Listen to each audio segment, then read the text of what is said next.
guys, do you know what hour it is? It's time for Warrior Woodshop.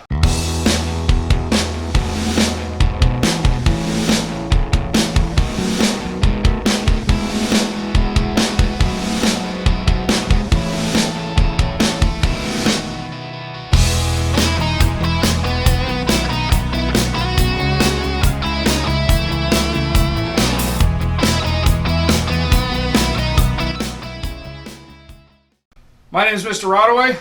Mr. Mertens. Together, what do you say, 30 plus, almost 40 years of experience between us teaching shop? A lot of years.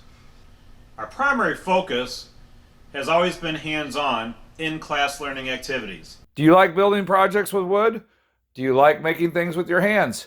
If this interests you and you've had one of our Exploring Industrial Arts classes or one of the Project Lead the Way classes with some hands-on tools experience, then consider taking Woodworking 1. Or if you're already taking Woodworking 1, look at Woodworking 2 or 3.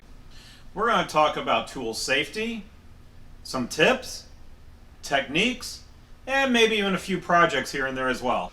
Thanks for watching. Now go make some sawdust.